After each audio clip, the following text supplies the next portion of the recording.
Bien le bonjour. Elle, c'est la chanteuse Adele. Cette photo, elle a été prise en 2019. Et elle, c'est toujours la chanteuse Adele, prise en photo en 2021 avec 45 kilos de moins. Tu l'auras compris, aujourd'hui on va parler du régime de la chanteuse Adele, qui a eu une perte de poids assez incroyable. On va regarder un petit peu quelle méthode elle a utilisée pour en arriver là, et je vais te dire un petit peu ce que j'en pense. Est-ce que la méthode d'Adele, c'est LA solution pour perdre du poids efficacement, ou pas? Et on commence tout de suite. Alors bien évidemment, je pense que tu connais cette personne de qui on va parler aujourd'hui, la chanteuse Adele. Adele, c'est une chanteuse britannique, mondialement connue, superstar de la chanson, qui a notamment sorti des albums à succès tels que 19, 21 ou 25. À chaque fois, c'est le chiffre de son âge au moment où elle enregistre l'album.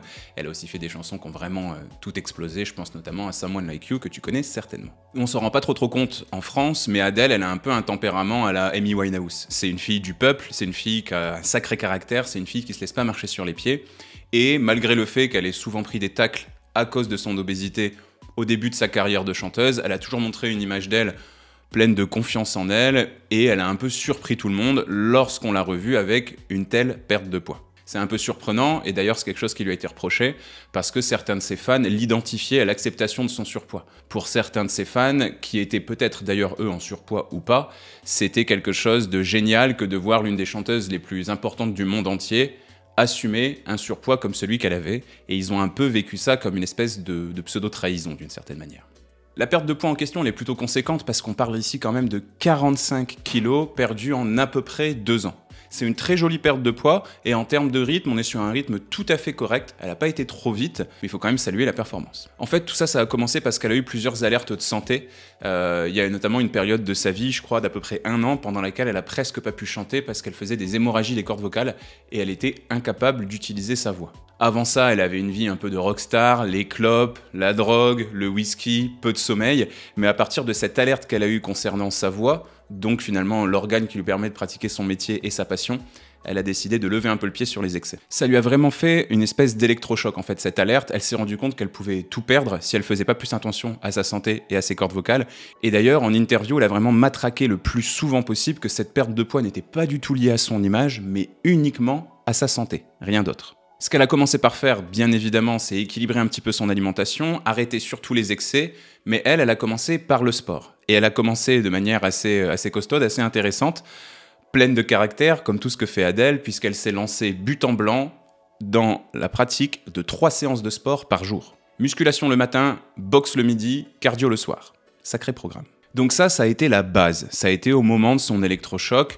La première perte de voix qu'elle a eue, c'était en 2011, donc tu vois que le delta entre 2011 et 2019, il est quand même assez important. Il y a quand même eu 8 ans de surpoids qui ont continué, malgré le fait qu'elle a arrêté ses petits excès.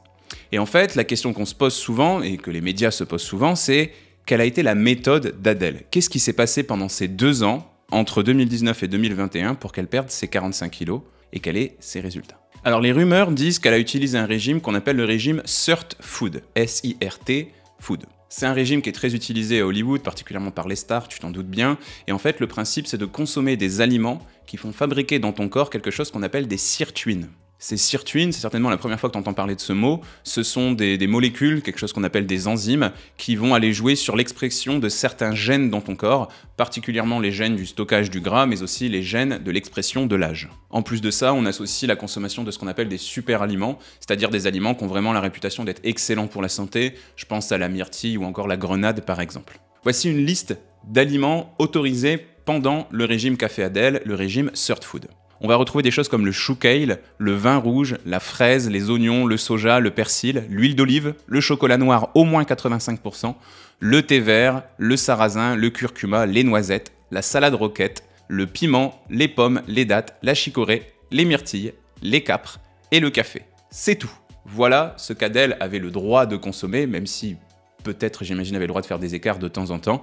Voici ce qu'était son régime. Je te laisse regarder ça quelques secondes et te dire voilà, comment est-ce qu'on compose un repas équilibré et gourmand avec si peu de choses. Au niveau de son régime, elle avait un régime alimentaire divisé en plusieurs phases. Premièrement, dans sa semaine, elle avait les 3 premiers jours de sa semaine limités à 1000 calories par jour. Elle devait consommer ces 1000 calories par jour sur 3 repas maximum par jour et compter dans ces 1000 calories la prise de 3 grands verres de jus riches en super-aliments. Encore une fois, on y revient, le chou kale, les myrtilles, la grenade, ce genre de choses. Ça, c'était pour les 3 premiers jours de sa semaine, et sur les 4 derniers jours de la semaine, elle avait le droit de monter jusqu'à 1500 calories, mais seulement avec 2 repas par jour et 2 grands verres de jus. Alors je t'avoue que j'ai beau essayer de réfléchir avec mon expérience de nutritionniste, je comprends pas du tout ce principe. 3 jours à 1000 calories sur 3 repas, 4 jours à 1500 sur 2 repas, c'est le meilleur moyen pour moi de faire de la résistance à l'insuline, de troubler un petit peu ton métabolisme. Pour moi, c'est pas une excellente idée. Suite à cette première semaine, elle fait 2 semaines pendant lesquelles elle ne compte absolument pas les calories et elle mange absolument tout ce qu'elle veut. On appelle ça des semaines de relâche, mais je te précise bien sûr que quand je te dis les aliments qu'elle veut, toujours dans la liste des aliments que je t'ai fait juste avant. Faut pas oublier qu'on est sur un régime très restrictif, avec une liste d'aliments très limitée que je t'ai donnée il y a quelques secondes. Donc là, on était à la fin de la 2e semaine, et ensuite, donc, une fois qu'elle a fait ces 2 périodes-là, elle recommence à 0. Elle repart avec ce principe de la première semaine, 1000 calories sur 3 jours, puis 1500, et puis 2 semaines où on lâche, et puis on reprend, etc., etc., etc. Alors, à la question est-ce que ça marche vraiment, tu pourrais utiliser tes yeux, regarder les photos d'Adèle et te dire oui. Je pourrais te contredire, que tu me dirais regarde un petit peu, regarde les chiffres, etc. D'ailleurs, c'est quelque chose que j'ai très régulièrement quand j'exprime mon point de vue sur certaines méthodes minceurs. Vous ne regardez que les résultats et vous ne regardez que les kilos. Parce qu'en fait, Adèle, elle a perdu énormément de poids. Après, pour être complètement honnête avec vous, 45 kilos en 2 ans, ça n'a rien d'absolument exceptionnel non plus. Mais on doit quand même la saluer pour ça. Mais si on va un petit peu plus loin, le principe du régime Third Food, c'est que c'est un régime hyper drainant. C'est un régime qui vous fait perdre énormément d'eau. Donc Adèle, c'est bien, elle a perdu du poids, mais elle s'est surtout déshydratée. Et ça, pour sa santé, c'est loin d'être une bonne idée. Et puis en plus de ça, ils font tout un truc de cette méthode un peu miraculeuse, mais il n'y a rien de forcément absolument incroyable dans ce régime. On arrête les sucres, on arrête les aliments hyper transformés, on va rajouter des bons aliments. Bon, on est sur un régime hyper strict, parce que la liste des ingrédients, elle est très fermée, mais dans les grandes bases du régime, on est sur quand même quelque chose d'assez logique. Moi, ça me fait toujours un petit peu sourire, ça. C'est comme les personnes qui vous inventent des régimes qu'ils appellent régime index glycémique bas. Bien évidemment qu'il faut mettre des aliments d'index glycémique bas pour perdre du poids. C'est pas pour autant pour ça qu'il faut en faire un principe de régime. C'est comme si je vous disais, moi j'ai un régime, c'est le régime riche en fibres. Bah ouais, forcément, il faut manger des fibres pour perdre du poids. Donc attention à ça quand même. En plus de ça, c'est des régimes qui sont connus pour ne pas durer dans le temps. Généralement, il y a une reprise des kilos assez brutale dès qu'on refait un petit écart. Et puis, tu l'auras bien compris, avec ces semaines très précises en termes de calories et cette liste d'aliments qui est très restreinte, d'un point de vue plaisir, d'un point de vue vie sociale, d'un point de vue partage, on est quand même très limité. Et il faut aussi avouer que dans les interviews, on a vu que Adèle était consciente d'avoir fait un sacré sacrifice sur sa vie. On est quand même loin de la Adèle qui buvait des verres de Sky et fumait des clopes à longueur de journée. Bien, qu'est-ce que je pense de cette méthode? Déjà, il faut faire un petit peu la différence entre ce que les médias disent et ce que Adèle dit. Les médias insistent beaucoup plus sur le côté régime, Adèle insiste beaucoup plus sur le côté sport. Et si c'est elle qui dit la vérité, je pense que c'est plutôt elle qui a raison. Elle certifie aussi qu'elle est restée toujours un petit peu la même au fond et qu'elle n'est pas devenue complètement barge dans son approche de l'alimentation et qu'elle arrive à garder une approche très saine et la possibilité de faire des écarts, particulièrement quand c'est lié à une vie sociale. Si ce que dit Adèle est correct, ça rend le régime nettement plus acceptable. Par contre, si on applique vraiment le régime Third Food à la lettre, c'est quelque chose que je te déconseille très vivement. Premièrement, je te l'ai déjà expliqué.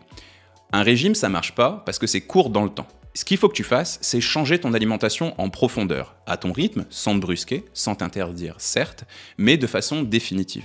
Donc il faut essayer d'éviter toutes ces méthodes de perte de poids où on joue un petit peu un rôle, où on essaye de se priver, de se forcer pendant un certain laps de temps, parce qu'on sait très bien qu'on va pas tenir comme ça 1 an, 2 ans, 5 ans, 10 ans, une vie entière. Ensuite, comme je te l'explique très régulièrement, manger n'est pas qu'un besoin vital, c'est aussi une source de bonheur. Bonheur social, partage, découverte, convivialité, surprise, fête, lâcher prise, etc. etc. Tu auras bien compris ce que c'est que manger. Et il ne faut surtout pas sacrifier tout cet aspect plaisir de ton alimentation pour essayer de perdre du poids. Comme je le dis très souvent, on veut que tu perdes des kilos, on veut pas que tu perdes tes amis. Et puis, bien évidemment, on est sur une liste d'aliments qui est quand même très courte, avec lesquels il est très compliqué de satisfaire tous tes besoins nutritionnels, donc tu t'exposes très vivement à des carences, c'est-à-dire des choses qui vont manquer dans ton organisme pour qu'il puisse tourner parfaitement. Et donc là, le problème, c'est beaucoup de fatigue, des risques de blessures par rapport au sport, des difficultés à récupérer si tu fais de l'activité physique, des pulsions alimentaires très fortes, des risques de craquage qui sont accrus. Bref, le schéma classique qu'on connaît par cœur quand on fait régime. Ensuite, même si Adèle a une approche qui est plus intéressante parce qu'elle parle du sport, faut pas faire n'importe quoi non plus.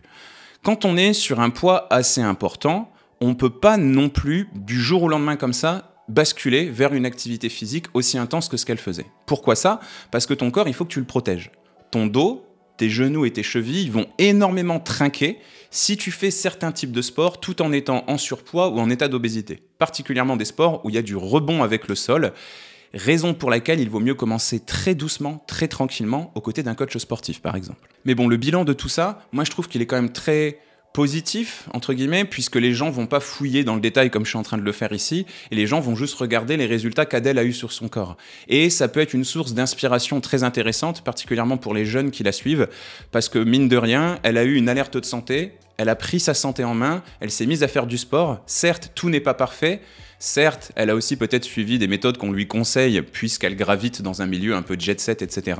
Mais si on regarde quand même l'avant-après, associé au fait que tout ça c'est lié à la volonté de reprendre un peu sa santé en main, je trouve qu'on doit quand même saluer Adèle pour ce qu'elle a fait. Mais, moi je trouve que c'est plutôt cool. Vous, derrière votre caméra, vous trouvez que c'est plutôt cool. Mais ça n'a pas du tout été le cas de ses fans. Adèle, elle a souvent été source de moqueries très importantes. J'ai retrouvé des traces sur internet d'insultes qu'elle avait eues. On lui demande pourquoi elle se déguise en boule à facettes. Je crois que c'était au Golden Globe où elle avait une robe assez brillante.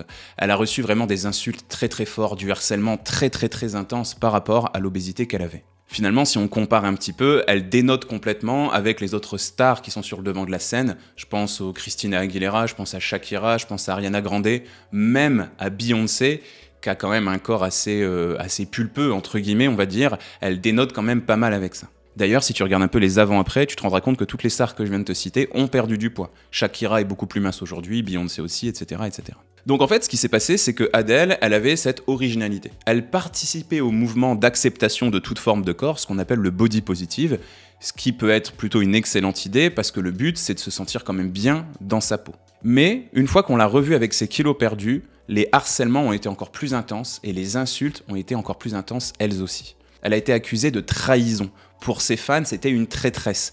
Elle faisait partie du body positive, elle acceptait son obésité, elle ne devait pas changer d'image. Elle a mis des captures d'écran d'avant-après d'insultes qu'elle reçoit, elle dit qu'elle y comprend absolument rien et elle souligne quelque chose, et je suis entièrement d'accord avec elle, on n'est absolument pas obligé d'être en surpoids pour soutenir le body positive. C'est pas parce qu'on n'a pas de surpoids ou d'obésité qu'on n'est pas capable de comprendre qu'on doit accepter l'autre tel qu'il est. Donc en gros, en surpoids ou pas, Adèle, elle se fait harceler.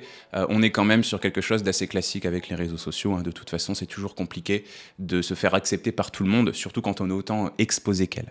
Bien, tu l'auras compris, bravo à elle pour sa motivation.